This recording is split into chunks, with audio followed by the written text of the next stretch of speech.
अस्सलाम वालेकुम स्टूडेंट, हमारे पास क्लास 6 के मैथ का जो सब्जेक्टिव पार्ट है वो हम करने लगे हैं। इसका ऑब्जेक्टिव पार्ट ऑलरेडी अपलोड है, उसमें कोई मसला हो तो आप देख सकते हैं, उसका लिंक मैं नीचे डिस्क्रिप्शन में दे दूंगा। पहला पार्ट जो है, अब पहले पार्ट में वो हमें ये कह रहा है कि express 7.5 metre cube in centimetre cube और मिली लीटर्स। ये जो 7.5 मीटर क्यूब है, कह रहा है इसको आपने चेंज करना है सेंटीमीटर क्यूब और मिली लीटर में। यानी हमने ये जो 7 यूनिट है मीटर वाला, उसको सेंटीमीटर क्यूब और मिली लीटर में चेंज करना है। तो अभी ये देखें, हमारे पास 7.5 को हमने क्योंकि सेंटीमीटर में चेंज करना है, तो 1 मीटर जो होता है, यानी 1 मीटर में 100 सेंटीमीटर होते हैं। तो हमें मीटर नहीं, मीटर क्यूब चाहिए। तो मीटर के ऊपर भी क्यूब ले लें और 100 के ऊपर भी क्यूब ले लें। तो अब जब हम 100 का क्यूब लेते हैं तो हमारे पास क्या आ जाता है, 1 के साथ 2 4 और 2 6, यानी 6 जीरो आ जाते हैं। अब आपने इसी वैल्यू को 7.5 से मल्टीप्लाई कराना है। तो ये देखें, 7.5 को हमने इस वैल्यू से मल्टीप्लाई कराना है। तो ये देख सकते हैं 7.5 को 75 बना के नीचे 10 लगा देंगे, यानी इसका पॉइंट खत्म हो जाएगा। ये देख सकते हैं, ये पॉइंट था, इस पॉइंट की जगह 1 आ गया, आगे एक नंबर है तो एक जीरो। इस जीरो को इस जीरो से कैंसिल कर देना। 75 1 टाइम 75 और इसके साथ 1 2 3 4 5 जीरो है, वो जीरो आपने लगा देने। तो यूँ यानी 7.5 मीटर क्यूब जो है वो इस वैल्यू में हमारे पास चेंज हो जाएगा। ठीक है, तो अब हमारे पास क्या आ जाएगा जी, मिलीलीटर में चेंज करना है तो 1 सेंटीमीटर क्यूब जो है ना 1 मिलीलीटर क्यूब की इक्वल होता है। यानी ये यूनिट आपको याद रखनी हो, 1 सेंटीमीटर क्यूब 1 मिलीलीटर क्यूब की इक्वल होता है। तो अब हमने इसे कन्वर्ट मीटर टू मिलीलीटर में चेंज करना है। तो 1 सेंटीमीटर क्यूब 1 मिलीलीटर क्यूब में की इक्वल होता है। तो इसलिए 75 मीटर क्यूब जो है वो ऑलरेडी हम सेंटीमीटर क्यूब में चेंज कर चुके हैं। तो अगर हम 75 में चेंज कर चुके हैं तो सिंपल हमारे पास क्या हो जाएगा, सेंटीमीटर क्यूब मिलीलीटर क्यूब में चेंज हो जाएगा, क्योंकि सेंटीमीटर क्यूब मिलीलीटर क्यूब के इक्वल होता है। इसलिए आपने सिंपल क्या करना है कि इसका यूनिट यहाँ पर चेंज कर देना है और ये वाला लाजमी लिखना है। यानी ये बेशक आप इसके इस स्टेप से पहले आप यहाँ पे लिख सकते हैं, बल्कि यहाँ मैंने लिखा हुआ भी है। तो अब हमारे पास जो पहला है वो तो हो गया कंप्लीट। अब क्वेश्चन नंबर 2 में उसने हमें दो फिगर दे दी और कह रहा है कि एल एम जो है ना, ये एल है और ये एम है, इसी तरह ये एल है और ये एम है। ये दोनों क्या है, पैरेलल है। अगर दो पैरेलल लाइन है तो कह रहे हैं find value of unknown. Unknown में इधर एक्स है इधर वाई है, इधर एक्स है इधर वाई है, ये 80 है और ये 100 है, 10 है। ये वैल्यू जो है वो चेंज भी कर सकता है, तो सिर्फ आपने कंसेप्ट को देखना है। तो अब हमारे पास क्या होगा कि ये देखिए, हमने लिखा कि जो y है वो इक्वल है 32 के, यानी ये जो एंगल y है ये वाला और ये वाला एंगल आपस में क्या है, इक्वल है। क्यों इक्वल है, तो आपने हमेशा याद रखना है कि जब भी दो पैरेलल लाइन है, एक लाइन मेरे पास ये है और दूसरी लाइन मेरे पास ये है, अगर इनको कोई लाइन कट करती है, चाहे इस डायरेक्शन में करे या इस डायरेक्शन में करे, इसको कहते हैं ट्रांसवर्सल। तो जब भी कोई लाइन पैरेलल लाइन को कट करती है तो उस पर यहाँ पे जो एंगल होगा ना, इसको 1 कह दें, तो यहाँ पे जो एंगल होगा 2, तो एंगल 1 जो है वो एंगल 2 की इक्वल होता है और उसे अल्टरनेट एंगल कहा जाता है। ठीक है, इसी तरह अगर यहाँ पे एंगल 3 है और यहाँ पे एंगल क्या है, 4 है, तो एंगल जो 3 है वो एंगल 4 की इक्वल होगा। और क्यों, ये दोनों जो हैं क्या होते हैं, अल्टरनेट एंगल्स होते हैं, क्या जी, पैरेलल साइड्स के अल्टरनेट एंगल होते हैं पैरेलल साइड के, इसलिए ये इक्वल होते हैं। तो बिल्कुल ऐसे ये लाइन पैरेलल है और ये पैरेलल है, तो ये एक लाइन इनको ज्वाइन कर रही है। तो इस तरह यहाँ पे जो एंगल बन रहा है और यहाँ पे बन रहा है, ये दोनों क्या कहलाएंगे, अल्टरनेट एंगल कहलाएंगे, इसलिए y की वैल्यू 32 आ जाएगी। तो इसलिए हमने लिखा कि y इज इक्वल टू 32 और आगे रीजन देनी है कि alternate angles of parallel sides. तो अब हमने x फाइंड करना है। ये तो हमारे पास ये वाली वैल्यू कितनी आ गई, 32। तो अभी देखिए, इंटीरियर एंगल जो होते हैं किसी भी ट्राइंगल के वो 180 होते हैं, यानी 1 2 3 इन तीनों एंगल को ऐड करें तो हमारे पास क्या होता है, 180 होते हैं। तो अब क्योंकि ये तीनों एंगल मिलकर 180 बनाते हैं, तो 180 में से x हमें यानी एक पार्ट नहीं पता, बाकी दो पार्ट पता है, तो इसलिए हम क्या करेंगे कि टोटल इसका सम जो होता है इन तीन एंगल का 180 होता है। तो हमने 180 लिखा। इसके जो दो पार्ट हमें नाउन है, यानी दो पार्ट जो हमें पता है, वो हम क्या कर देंगे, इसमें से निकाल देंगे। तो -40 और -32 दोनों माइनस के नंबर हैं, दोनों मिलकर पहले एक में चेंज होंगे। और अक्सर स्टूडेंट यहाँ प्लस लगा देते हैं। भाई प्लस क्यों लगेगा, क्योंकि इनके साथ तो है ही माइनस, दो माइनस के नंबर मिलकर एक माइनस बन रहा है, यानी माइनस माइनस प्लस होता है और लिखा माइनस ही जाता है, यानी माइनस के दो नंबर जुड़कर एक बड़ा नंबर माइनस का चेंज हो जाते हैं। माइनस माइनस प्लस तब होता है जब ये नंबर आपस में मल्टीप्लाई हो रहे होते, तो माइनस माइनस प्लस हो जाता और डेफिनेटली फिर 72 ना आता, कोई बड़ी वैल्यू आती। तो हमने से 180 में से जब 72 अगर हम निकाल दे तो 108 आ जाता है। तो ये हमारे पास जो ये वाला एंगल है ये 108, 108 32 और 40 को जब आप ऐड करोगे तो आपके पास 180 ही बनेगा। इसकी बात करें तो इसमें हमारे पास अगेन ये हमारे पास पैरेलल लाइन है, इनको एक कट कर रही है एंगल, तो ये वाला एंगल और ये वाला एंगल, ये दोनों एंगल जो हैं एक दूसरे के अल्टरनेट एंगल कहलाएंगे। ठीक है, ये अल्टरनेट एंगल कहलाएगा। तो ये हमारे पास कितना हो जाएगा जी, x इज इक्वल टू 110। ये देख सकते हैं कि हमने लिखा कि एंगल x इक्वल टू 110 क्योंकि अल्टरनेट एंगल है पैरेलल साइड का, तो इसलिए ये एंगल और ये एंगल अल्टरनेट एंगल कहलाते हैं। तो ये x की वैल्यू आ गई है। अब हमने y की वैल्यू फाइंड करनी है। तो अब ये वाला एंगल और ये, जब भी दो इंटीरियर एंगल हो, पैरेलल साइड है ना, ये दोनों साइडें, यानी ये वाली सॉरी ये वाली लाइन और ये वाली लाइन पैरेलल है, तो पैरेलल लाइन के साथ जो इंटीरियर एंगल होते हैं, लाजिमी बात है ट्रांसवर्सल उन्हें काट, एक लाइन उन्हें काट रही है, तो इसलिए ये वाला और ये दोनों एंगल मिलकर 180 बनाते हैं। ये रूल होता है। तो इसलिए हमने क्या किया कि हमने लिखा कि y में 180, y को 80 के साथ ऐड करो तो 180 होता है, यानी y वाला, ये वाला एंगल और ये वाला एंगल आपस में ऐड करो तो ये दोनों मिलकर 180 बनाते हैं। तो इसलिए ये 80 इधर आकर माइनस हो जाएगा, तो एंगल y की वैल्यू हमारे पास 100 आ जाएगी। तो इसमें हमने x और y दोनों फाइंड करने थे, कर लिए। इसमें भी हम x y फाइंड करना था, हमने कर लिया। तो इसके साथ हमारा ये क्वेश्चन कंप्लीट हो जाता है।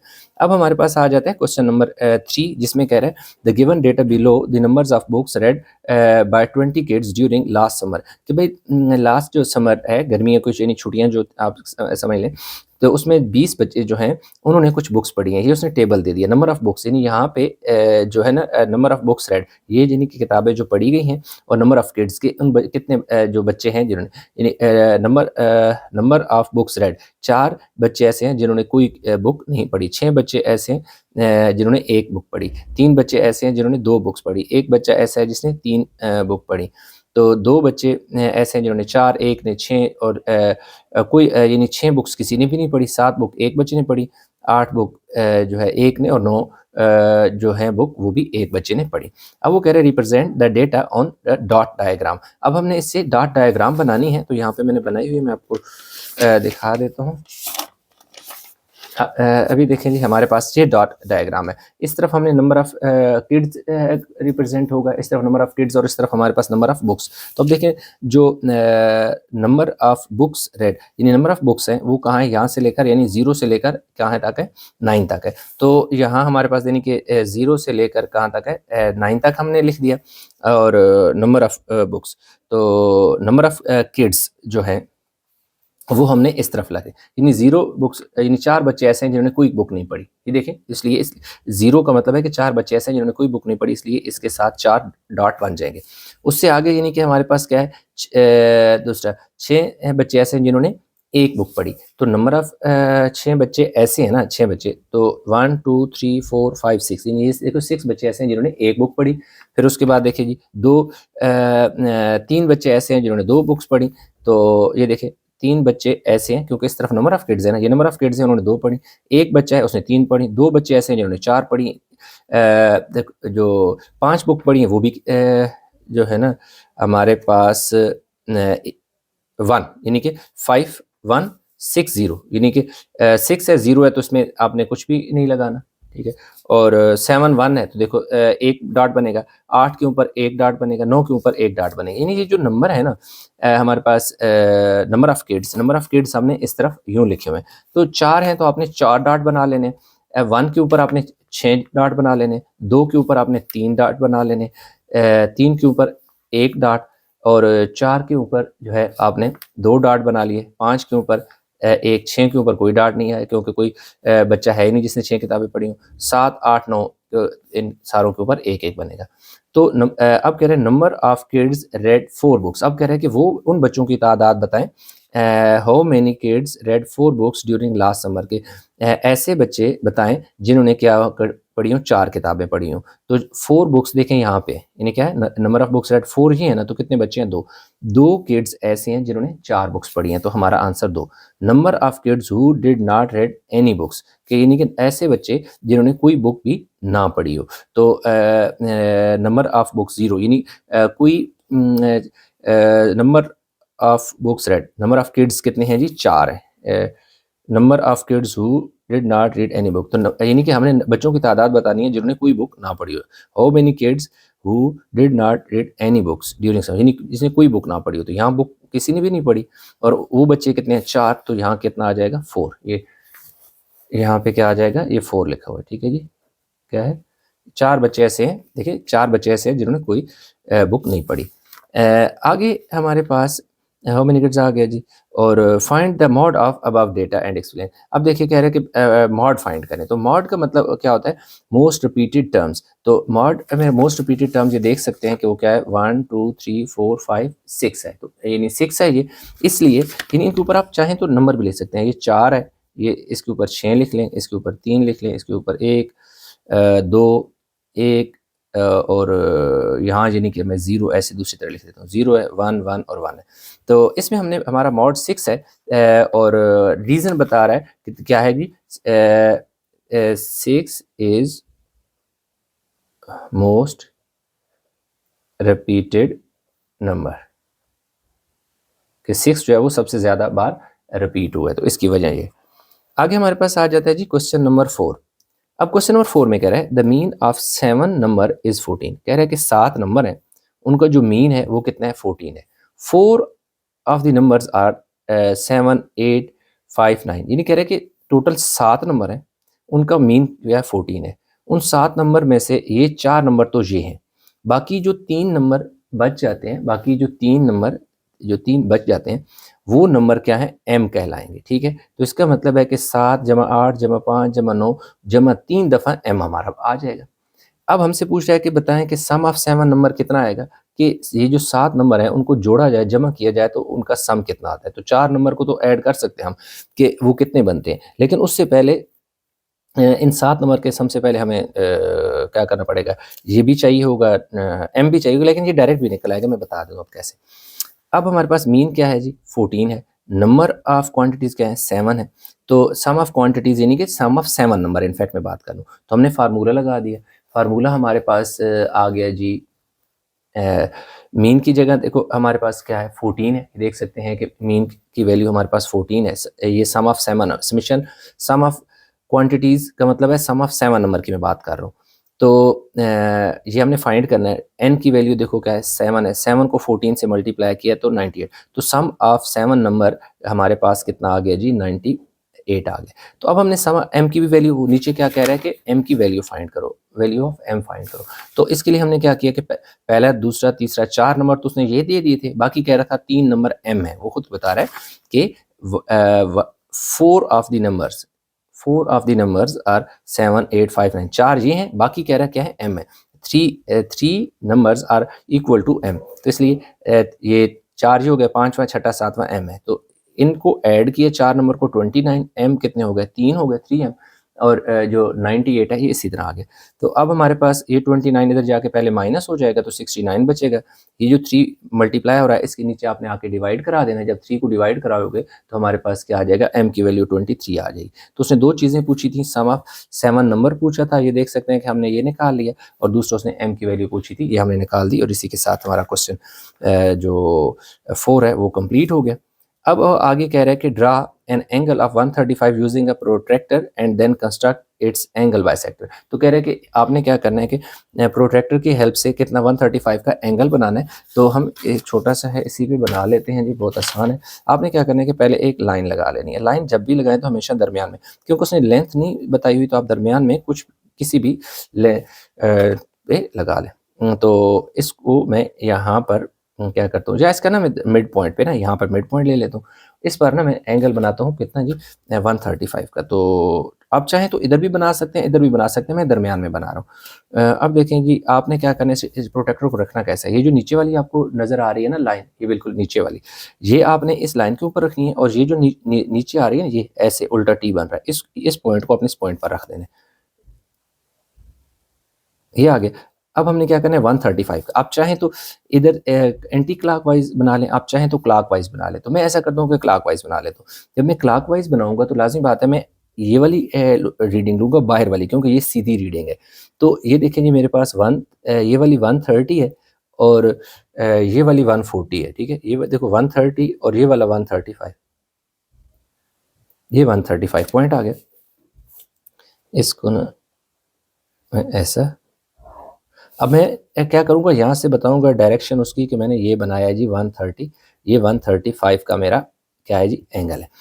अच्छा, अगर मैं फ़र्ज़ करूँ कि मैं ये वाली लाइन यूज़ करता, इस दर से बनाता तो फिर मैं अंदर वाली रीडिंग लेता। ये देखो अगर मैं एंटी क्लॉकवाइज, अभी तो मैंने क्लॉकवाइज बनाया था, अगर मैं एंटी क्लॉकवाइज बनाता तो फिर मैं क्या करता, ये वाला रीडिंग लेती अंदर वाली। देखो अंदर वाली, क्योंकि मैं ये वाली रीडिंग तो नहीं ले सकता, ये तो उल्टी रीडिंग है ना, तो फिर सीधी रीडिंग लेनी है। इधर से सीधी बाहर वाली है और इधर से सीधी अंदर वाली है। अगर आपने क्लॉकवाइज बनाना है तो आप बाहर वाली रीडिंग लोगे, और अगर आपने एंटी क्लॉक बनाना है तो फिर आप क्या लोगे, इन साइड लोगे। ये डिपेंड करता है ना कि मेरे पास जो प्रोटेक्टर है मैं तो उसके हिसाब से बता रहा हूँ। अगर आपके हिसाब से बाहर वाली यहाँ 10 और इस तरह लिखा हुआ है और इसका 0 10 यहाँ से शुरू हो रहा है, तो लाजमी बात है आप उस चीज़ को फॉलो करें। अब उसने क्या कहा है कि भाई क्या करो, एंगल बाइसेक्टर बनाओ। ठीक है, तो एक तो ये है कि यहाँ पर आप इतना सा ना ऐसे में खोल लेता हूँ, ऐसे ना खोल कर मैं एक आर्क लगा लेता हूँ। ठीक है, ये जैसे मैंने ये बनाया ना, ये पेंसिल से लगाई, पेन से लिखती है वो, आप बेशक ना लगाए। आपने ये एंगल बन गया आपका। जहाँ से एंगल शुरू हुआ ना वहाँ से आपने एक आर्क लगाई। ठीक है, और एक जहाँ पर एंगल एंड हुआ ना, ये देखें यहाँ पे एंगल एंड हुआ, तो वहाँ पर एक आर्क वहाँ से लगाए। अच्छा, एक चीज़ है कि इसको थोड़ा सा बड़ा कर लें ताकि ज़रा बाहर लगे। ये वाले रेज़र अभी मेरे पास नहीं है, ये मैं थोड़ा सा ना इसको ज़्यादा खोल लेता हूँ ताकि बाहर लगे, आपको समझ आए। ये पहला आर्क है जहाँ से ये आर्क मैंने लगाया जहाँ से एंगल मेरा शुरू हुआ यहाँ से लगा, और जहाँ एंड हुआ मैंने एक एंगल वहाँ से लगाया। तो जिस जगह एक इन दोनों ने एक दूसरे को कट किया वहाँ आपने एक पॉइंट लगा लेना है, और ये जो है ना ये वाला, और इसको ऐसे करके आपने बना देना है। तो ये आपका एंगल बाय सेक्टर बन गया, यानी आधा एंगल इस साइड पे बच जाएगा और आधा यानी 135 का हाफ जो है वो इस साइड पे बचेगा और 135 का हाफ जो है वो इस साइड पे बचेगा। तो ये हमारे पास जो क्वेश्चन नंबर 5 था उसने कहा था कंस्ट्रक्ट एंगल बाय सेक्टर, तो इसी को कहते हैं एंगल बाय सेक्टर। तो 5 भी हो गए। अब आ जाती है बात क्वेश्चन नंबर जो है 6 की। ठीक है जी, सेकेंड। अब क्वेश्चन 6 में क्या कह रहा है, क्वेश्चन 6 में वो ये बता रहा है कि the given figures has rotational symmetry of order R, find the value of R. अब वो कह रहे हैं कि ये जो है ना फिगर है, इनकी रोटेशनल सिमेट्री का आर्डर जो है आर वो फाइंड करें। अब ये रोटेशन ऑफ सिमेट्री का मतलब कुछ मैं आपको ये समझाता हूँ। ये मेरे पास एक स्केल है, ठीक है। अब ये स्केल है, अगर मैं इसे यूं घुमाऊं ऐसे 90 पे घुमाऊं तो ये इस तरफ आ जाएगा, फिर मैं 180 पे घुमाऊं तो ये उसी शेप में दोबारा उसी शेप में आ जाएगा, सेम, यानी जिस शेप में यूं था। तो या अब यूं समझिए कि जैसे मेरे पास ये पेंसिल है, अब ये पेंसिल है, अब इस पेंसिल को अगर मैं एक दफ़ा घुमाऊं तो ये 90 पे घूमेगी, फिर मैं घुमाऊं तो 90 और घूमेगी, तो ये 180 पे तकरीबन उसी डायरेक्शन में आ जाएगी, सिर्फ मुंह ऊपर नीचे इसका हो जाएगा। तो अब वो ये कह रहे हैं कि अब हमने करना ये है कि अब पहले वाली की बात हो रही है, if rotates 180 the shape matches itself. अगर देखो हम इसको 180 पे घुमाएं, 180 डिग्री पे घुमाएं, तो ये क्या हो जाएगी, अब मैच कर जाएगी इटसेल्फ से। आप यूं समझिए कि जैसे मेरे पास ये पड़ी है ना, इस पेंसिल के हिसाब से मैं आपको समझाता हूँ, ठीक है। अब ऐसे कि अगर मैं इसी, आप पेंसिल को आप शेप समझिए, इसको मैं ऐसे घुमाता हूँ दोबारा, तो ये 180, यानी कि ये कितना घूम रहा है, ऐसे 180 पे घूम रहा है। जब 180 पे घूमेगा तो ये शेप दोबारा इसी शेप के ऊपर आ जाएगी, सेम इसी की कॉपी बन जाएगी। तो अब क्या है कि if rotated 180 the shape matches itself, कि अगर आप इसको 180 डिग्री पे घुमाते हो, 180 का मतलब है कि ये शेप लाइक कुछ इस तरह है ना, ऐसे 180 का मतलब है कि ये मुंह घूम के इधर आ जाए, ये मुंह इधर आ जाएगा तो ये मुंह उधर चला जाएगा। 180 का मतलब है तकरीबन ये ऐसे घूमेंगे 180 डिग्री। तो इसमें हमारे पास जो फार्मूला होता है ना ऑर्डर का, वो होता है 360 divide by smallest angle of rotation. तो इसमें तो एंगल ऑफ रोटेशन है ही एक, तो इसलिए यही हमारा स्मॉलेस्ट एंगल ऑफ रोटेशन आ जाएगा। ये फार्मूला आपने लगा लेना है ऑर्डर निकालने का, 360 degree smallest angle of rotation. तो 360, इसी तरह स्मॉलेस्ट एंगल ऑफ रोटेशन 180 है, तो आर की वैल्यू 180 का टेबल 1 टाइम एंड 180 का टेबल 2 टाइम, तो आर की वैल्यू हमारे पास 2 होगा। अब आपको बेहतर समझ इसमें आएगा। अब अगर दूसरी बात देखें यहाँ पर ये वाला, तो इसको, ये तो क्योंकि बिल्कुल स्केयर है, इसको तो जितना मर्जी घुमाते जाएंगे ये दोबारा उस स्केयर की शक्ल में ऐसे घुमाओ एक दफ़ा, ऐसे घुमाते जाओ तो क्या होगा, ये वाला जो कोना है इधर आ जाएगा, ये वाला इधर चला जाएगा, ये वाला इधर चला जाएगा, ये वाला इधर चला जाएगा। तो 90 पे जब घुमाओ तब भी इसी शक्ल में आएगा, और 180 पे घुमाओ तब भी ऐसी रहेगा, 170 डिग्री घुमाओ तब भी ऐसी शेप रहेगी, और 360 पे घुमाओ तब भी ये शेप इसी तरह इसी के ऊपर ओवरलैप एक किस्म की करती आपको दिखाई देगी।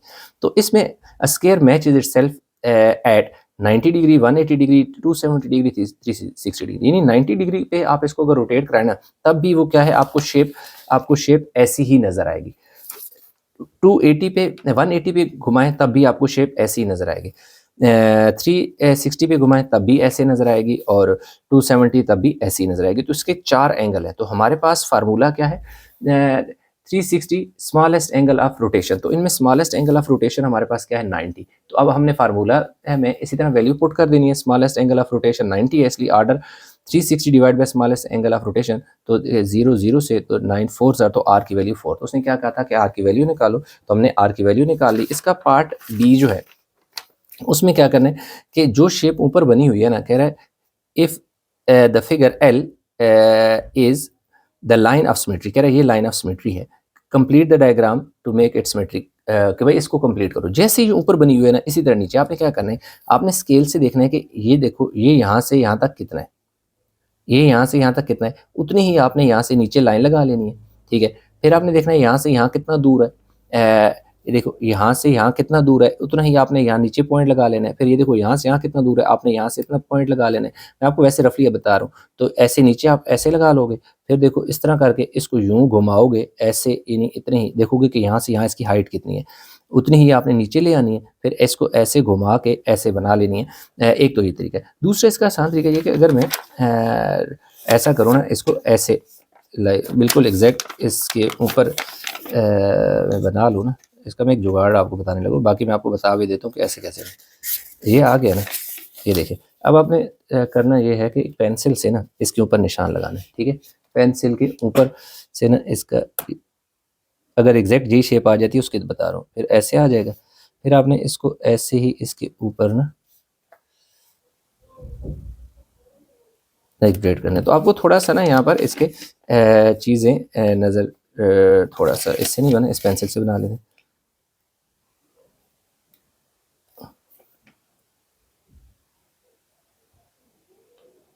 अभी देखिए ये आपको नज़र आ रही है, तो इसका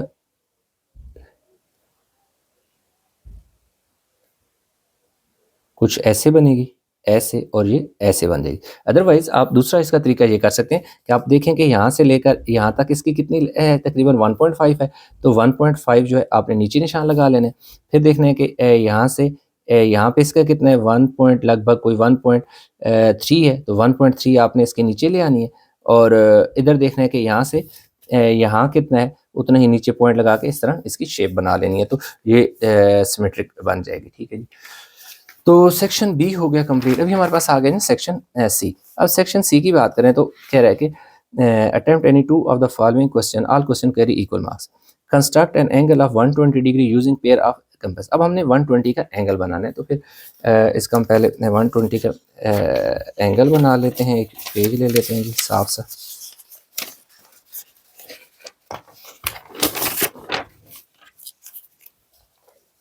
देखो 120 का एंगल बहुत आसान है। आपने क्या किया, सिंपल आपने एक लाइन लगा लेनी है। ये मैं यहीं पर एक लाइन लगा लेता हूँ, ये लाइन लगा ली। अब मैं 120 इधर बना लेता हूँ। अब 120 कैसे बनेगा, आपने एक अंदाजे के मुताबिक एक इसको ओपन कर लेना है।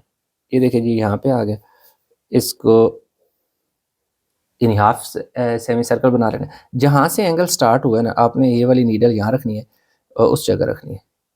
ठीक है, पहला आर्क आपने लगा देना है। जो पहला आर्क आपका लगेगा ये बनेगा जी 60 का। जहाँ पे पहला आर्क लगा है ना, अब आपने वहाँ चले जाना है, वहाँ से आपने दूसरा आर्क लगाना है। ये जो दूसरा आर्क है ना, ये आपका कौन सा आर्क है, ये आपका 120 वाला, यानी यहाँ से यहाँ तक 60 और यहाँ से यहाँ तक 60, 60 और 60 120। अब आपने इसको ऐसे यूँ करके ना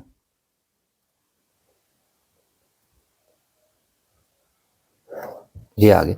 ये आपका कितना हो गया जी 120 डिग्री हमारे पास क्या हो गया, एंगल आ गया। ये ए आ गया, ये बी आ गया, और इसको चले सी कह दें। बस इतना सा एंगल बनाना था। उसने स्टेप ऑफ कंस्ट्रक्शन क्योंकि कहा नहीं है, लिखना चाहें तो draw any length of A B of any length taking B as centre, draw 120 degree angle. तो बस इतना सा, लेकिन उसमें स्टेप ऑफ कंस्ट्रक्शन रिक्वायर्ड नहीं है। अब वो कह रहे draw a line segment A B of length 8.4 construct the perpendicular bisector of A B. अब दूसरे में ये कह रहा है कि पहला तो हो गया ना 120 का बन गया। अब आपने क्या करना है कि एक लाइन लगानी है। कितनी लाइन लगानी है मैं यहाँ पर लगा लेता हूँ। उसने हमें बताया जी 8.4 सेंटीमीटर की। ठीक है जी, हमारे पास सेंटीमीटर है 8.4 सेंटीमीटर।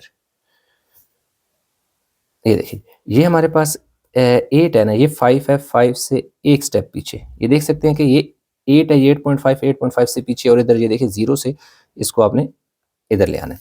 यहाँ पे आपने लिख देना है, उसने क्या कहा है कि लाइन होनी चाहिए ए बी, यानी उसका नाम हमने रखना है ए बी, और यहाँ नीचे बता देना है कि ये 8.4 सेंटीमीटर की। अब उसने आगे कहा है कि इसका परपेंडिकुलर बाइसेक्टर क्या करना है, ड्रा करना है। तो परपेंडिकुलर बाइसेक्टर ड्रा करने के लिए हमने क्या करना है कि एक अंदाजे से हाफ से ज़्यादा इसको ओपन कर लेना है। ये देख सकते हैं कि हाफ से ज़्यादा ओपन है। बी पर आपने नीडल रखनी है, एक आर्क ऊपर लगाना है इस लाइन से और एक आर्क आपने नीचे लगाना है।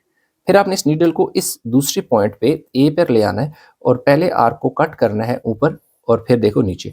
अब देखें तो ऊपर वाला आर्क नहीं कट कर रहा, कोई बात नहीं, लेंथ तो चेंज नहीं हुई। अब वापस इधर ही है और यार देखिए लेंथ चेंज नहीं करनी, जितनी स्टार्ट में लेंथ थी उतनी ही है। अब जिस जगह ये बना है ना, एक ये वाला पॉइंट है और दूसरा कौन सा है, ये वाला पॉइंट है। इन दोनों पॉइंट को आपने ज्वाइन कराना है, तो ये आपका क्या बन जाएगा, परपेंडिकुलर बाइसेक्टर बन जाएगा। अब अगेन उसने स्टेप ऑफ कंस्ट्रक्शन नहीं किए हुए तो हम नहीं लिखेंगे। और इसने देखो क्या कर दिया, 8.4 जो है ना उसने हाफ डिवाइड कर दिया इसको। 4.2 इधर हो जाएगा और 4.2 क्या हो जाएगा, इधर हो जाएगा। तो इसके साथ जो हमारे पास ये है ना जी, हो गया कंप्लीट इसका क्वेश्चन।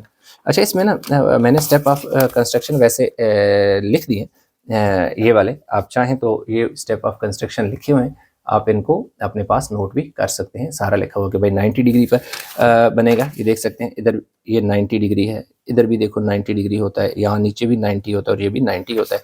तो 8.4 है तो यहाँ से यहाँ तक 4.2 हो जाएगा और यहाँ से यहाँ भी क्या हो जाएगा 4.2। जो परपेंडिकुलर बाइसेक्टर होता है वो लाइन को दो बराबर हिस्सों में कट करता है। ठीक है, तो ये हमारे पास हो जाएंगे। इसके साथ आगे हमारे पास क्वेश्चन 1 के दोनों पार्ट हो गए। अब हमारे पास क्वेश्चन नंबर 2 आ जाते हैं। Current summer survey was conducted among 100 नहीं sorry question 2, an open rectangular tank of length 0.2 metre है, ब्रेड्थ 1.5 मीटर है और हाइट जो है उसकी 0.16 है। यानी एक हमारे पास रेक्टेंगुलर टैंक है। अब यूँ समझिए कि लाइक इस तरह है कि एक रेक्टेंगल, ये ना इस तरह का एक रेक्टेंगुलर हमारे पास क्या है जी, टैंक है, जिसकी जो यहाँ से यहाँ यानी कि हमारे पास लेंथ है ना वो कितनी है जी 0.2 मीटर है, जबकि उसकी ब्रेड्थ यानी ये जो है वो हमारे पास कितनी है जी 0.15 मीटर है और उसकी ये जो हाइट है वो 0.16 मीटर है। ये यानी इस तरह का वो हमें शेप बता रहा है। अब वो क्या कह रहे हैं, the volume of water in a tank giving answer litre, कि भाई आपने इसका वॉल्यूम फाइंड करना है लेकिन आंसर किस में देना है, लीटर में देना है। ठीक है, तो ये देख सकते हैं जी हमारे पास हमने उसकी लेंथ लिख ली, ब्रेड लिख ली और हाइट लिख ली। वॉल्यूम ऑफ वाटर यानी कि टैंक जो है वो हमने लेंथ ब्रेड हाइट होता है, लेंथ की जगह लेंथ की वैल्यू, ब्रेड की जगह ब्रेड और हाइट की जगह हाइट की वैल्यू, तीनों को मल्टीप्लाई किया तो हमारे पास 0.004 मीटर क्यूब आ गया। तो 1 मीटर क्यूब जो होता है ना वो 1000 लीटर के इक्वल होता है। 1 मीटर क्यूब क्या होता है, 1000 लीटर के इक्वल होता है। इसलिए आपने क्या करना है, इसी वैल्यू को 1000 से मल्टीप्लाई करेंगे तो आपके पास क्या आ जाएगा, लीटर में वैल्यू आ जाएगी। तो ये सिंपल उसने क्या कहा था कि आपका आंसर किस में होना चाहिए, इन लीटर्स, आंसर इन लीटर्स। तो हमने बता दिया कि भाई हमारा जो मीटर क्यूब है वो लीटर में 1000 से मल्टीप्लाई होने के बाद ये लीटर में चला जाता है। तो 4.8 लीटर आ गया। इसकी पार्ट 2 की बात करें, surface area of the tank. अब देखें ना, सरफेस एरिया हमने फाइंड करना है। तो अब देखें तो कि हमारे पास इस सरफेस एरिया जो है ना कितना है हमारे पास सरफेस एरिया। अब सरफेस एरिया इनफैक्ट हमारे पास टोटल रेक्टेंगल क्या है, देखो ना, ये ऊपर उसने क्या कहा है कि एन ओपन टैंक है, यानी टैंक हमारे पास क्या है, ये ओपन है। अगर ओपन टैंक है तो हमारे पास एक इसकी जो नीचे रेक्टेंगल बनेगी जो क्या है, इसका बॉटम है। ठीक है, एक ये वाली और एक ये, दो ये वाली बनेगी, दो इस तरह को बनेगी। तो ठीक है, हमारे पास टोटल इसमें 5 रेक्टेंगल बनेगी। एक बॉटम वाली ऊपर क्योंकि ओपन है इसलिए ऊपर वाले को छोड़ देंगे, एक बॉटम वाली आ जाएगी। दूसरी हमारे पास एक इस साइड वाली, एक इस साइड वाली, दो ये और एक नीचे, तीन। एक ये वाली साइड जो है फ्रंट वाली, इसके अपोजिट भी एक है, तो टोटल 5 हो जाएंगी। तो उसमें हमारे पास जो टोटल सरफेस एरिया, टोटल यानी कि या सरफेस एरिया जो है वो हमारे पास क्या आ जाएगा। पहली रेक्टेंगल क्या है जी, 0.2 मीटर को मल्टीप्लाई करेंगे 0.15 मीटर से, ठीक है, ये एक ही है। आगे जाके 2 मल्टीप्लाई बाय, अब 2 हैं, कौन सी, 0.15 मीटर मल्टीप्लाई बाय ये हाइट इसकी कितनी है जी, 0.16 मीटर, ये 2 हैं। इसको 2 से क्यों मल्टीप्लाई, क्योंकि ये हमारे पास 2 हैं, एक ये नीचे वाली है ये वाली, और ये वाली इसकी लेंथ और विड्थ हो जाएगी। इसमें एक ये वाली है, इसके अपोजिट भी तो ये वाला है ना, इसलिए इसे 2 से मल्टीप्लाई किया। प्लस जो तीसरा है हमारे पास वो भी 2 से मल्टीप्लाई होगा। कैसे, ये वाली जिसकी जो लेंथ है वो उसकी कितनी हो जाएगी, 0.2 मीटर हो जाएगी, और ये इसकी ये अगर यहाँ से यहाँ विड्थ है या हाइट है तो इतनी यहाँ पे भी तो होगी ना, 0.16 मीटर हो जाएगी। तो अब हमने क्या करना है कि हम कैलकुलेटर ले लेते हैं और इसको मल्टीप्लाई कर लेते हैं। अच्छा, इस पे थोड़ा क्लियर नज़र नहीं आ रहा था क्योंकि पेज ऑलरेडी ब्लैक्स इसका बैकग्राउंड था, तो इसको मैंने इस तरह कर लिया, टोटल सरफेस एरिया। तो ये सारी हमारे पास 0.02, अब देखो मल्टीप्लाई बाय 0.1, ये कौन सा, ये बॉटम वाले की बात हो रही है। 0.2 और 0.15 ये बॉटम वाला है। अब देखो ये बॉटम वाला एक ही है क्योंकि ऊपर से टैंक ओपन है, तो इसलिए सिर्फ ये आएगा। बाकी ये देखिए 0.15 और 0.16 की बात करें, 0.15 और 0.16 ये वाली साइड है, ये वाली साइड है, तो इसका अपोजिट ये वाली साइड भी है, ये 2 साइडें हैं, इसलिए इसको बाय 2 मल्टीप्लाई किया, प्लस फिर 2 मल्टीप्लाई किया किससे, 0.2 और 0.2 एंड 0.16। लाजमी बात है, यहाँ से यहाँ अगर बात करें ना, या इधर लिख लेते हैं, तो ये देखें ये वाला जो फेस है इसकी ये 0.2 है और 0.16 ये भी है, ये क्या है 0.16 ये भी है। तो 0.2 और 0.16 इसको 2 से इसलिए मल्टीप्लाई किया क्योंकि इसकी ये वाली साइड है ना, तो इसके अपोजिट ये वाली साइड भी है, 2 साइड है ना, इसलिए इसको हमने बाय 2 से मल्टीप्लाई किया। इन दोनों को मल्टीप्लाई किया, ये वैल्यू आ गई, इसको 2 से मल्टीप्लाई करोगे ये आ जाएगा।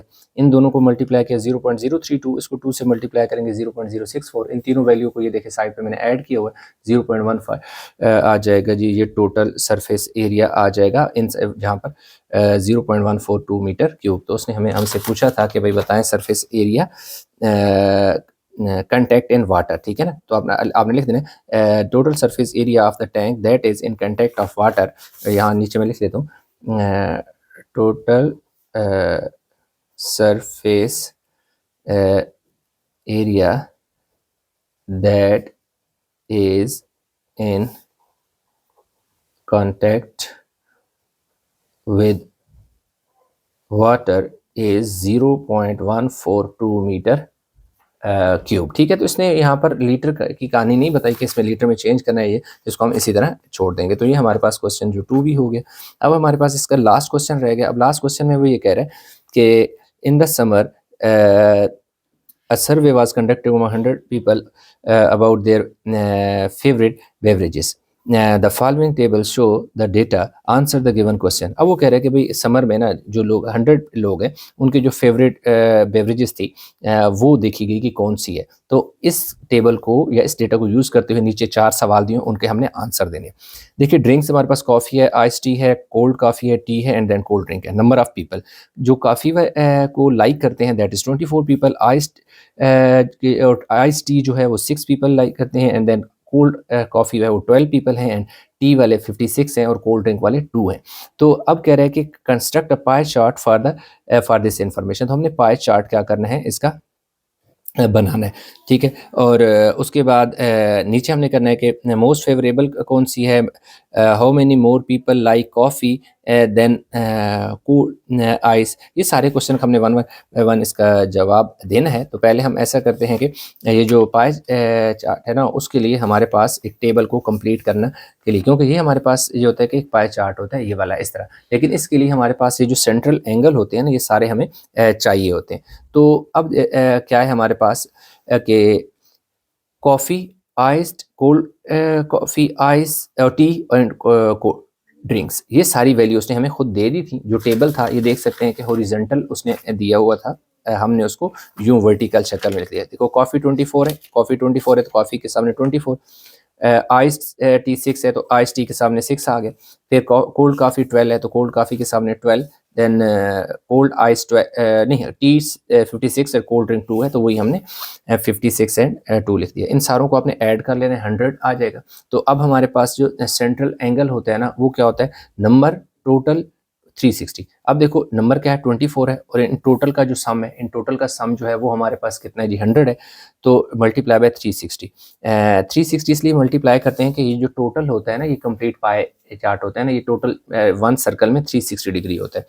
तो 24 डिवाइड बाय 100 मल्टीप्लाई बाय 360 करोगे तो 86.4 आ जाएगा। इसी तरह ये 6 है, 6 को 100 पे डिवाइड करके 360 से मल्टीप्लाई करेंगे 21.6 आ जाएगा। ये 12 है, 12 को टोटल 100 पे डिवाइड करेंगे 360 से मल्टीप्लाई करेंगे तो 43.2 आ जाएगा। 56 है, 56 को टोटल से डिवाइड करके 360 से मल्टीप्लाई करेंगे 201.6 आ जाएगा। फिर 2 है, उसको टोटल 100 पे डिवाइड करेंगे और 360 से मल्टीप्लाई करेंगे 7.2 आ जाएगा। अब अगर आप 86.4, 21.6, 43.2, 201.6, 7.2 इन सारों को ऐड करें तो 360 डिग्री आ जाएगा। आप कैलकुलेटर पे चेक कर सकते हैं। अब आपने बनाना ये कैसे, अब मैंने किस तरह किया। अच्छा, अब ये पाई जो चार्ट है आपने बनाना कैसे, पाई चार्ट आपने ऐसे बनाना है कि सबसे पहले, जैसे मैं आपको छोटा सा ना एक पेज पे किसी और पे भी थोड़ा सा अंदाज़ा बताता हूँ। ये देखें मेरे पास ऐसे, मैंने ऐसे क्या करना है कि सबसे पहले एक ऐसे सर्कल सा लगा लेना, किसी भी अंदाजे से। मैंने बड़ा लगा लिया, आप छोटा लगा लें कोई। ये देखिए जिस जगह मैंने लगाया है ना, वो आपका सेंटर है, वहाँ पे लगा लें। उसके बाद आपने क्या करना है कि एक लाइन लगा लेनी। आप चाहें तो ऐसे लगा लें, चाहें तो ऐसे लगा लें। वैसे आमतौर पर मैं सीधी लाइन लगती है तो मैं इसको सीधा एक लाइन लगा लेता हूँ, ये। अब देखें यहाँ पे मैंने पहला एंगल जो है ना मेरा कितना है जी, 86.4 है, तो मैं 86.4 इस पे बनाने वाला हूँ। कैसे बनाऊंगा ये मैं आपको बताता हूँ। ये देखें ये जो लाइन है ना, ये इस लाइन के ऊपर रखूंगा और ये वाला जो पॉइंट है ना वो इधर आएगा। ये देख सकते हैं, ये आ गया। अब मेरा ये लाइन में यूज़ कर रहा हूँ तो मैं ये अंदर वाली लूँगा। और 86 है ना, तो 86 हमारे पास, ये देखो 85 है ना, ये देख सकते हैं, ये 85 वाली नहीं नहीं, ये है ना, ये 80 वाली है ना, 100 पर। ये देखें 100 के बिल्कुल सामने 80 है, तो ये 85 है। 85 है तो 85 से एंगल मेरा कितना बन रहा है, 86.4। तो ये हो गया ना जी 100 से आगे, ये है मेरे पास 85 हो गया। 85 से ये 86, 86 के साथ हल्का सा आगे करके एक निशान लगा लें, ये आ गया। अब आपने क्या करना है कि ये आ गया।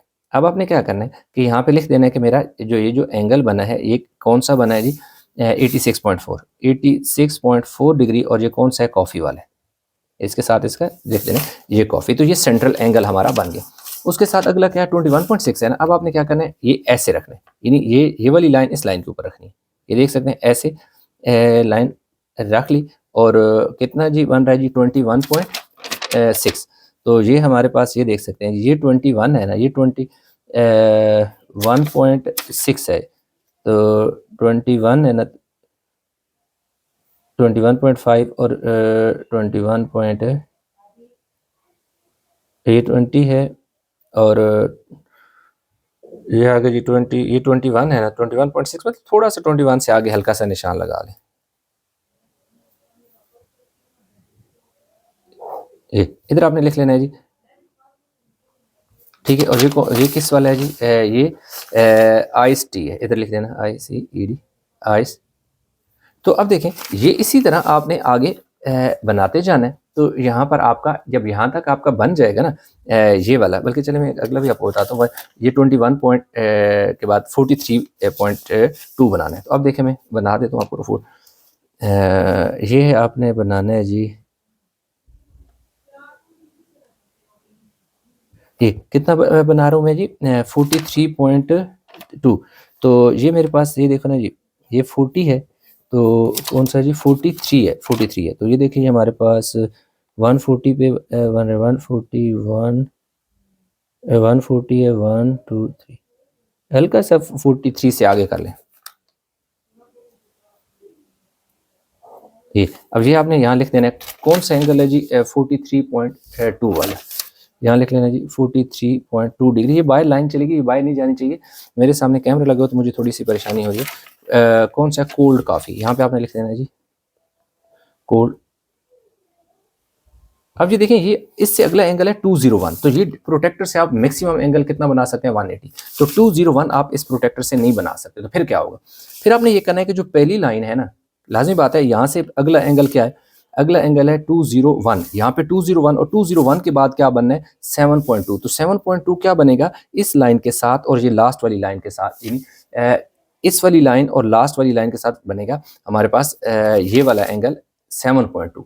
तो इसके लिए आपने क्या करना है कि फिर आपने इस लाइन को यूज़ करना है, इसको नहीं यूज़ करना, इसको आपने ऐसे, ये देखें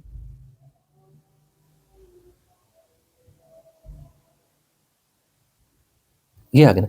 अब मैं ये वाली लाइन यूज़ कर रहा हूँ ना, तो इसमें मेरे पास ये 5 है ना, से 2 अगली लाइन तकरीबन ये आ गए।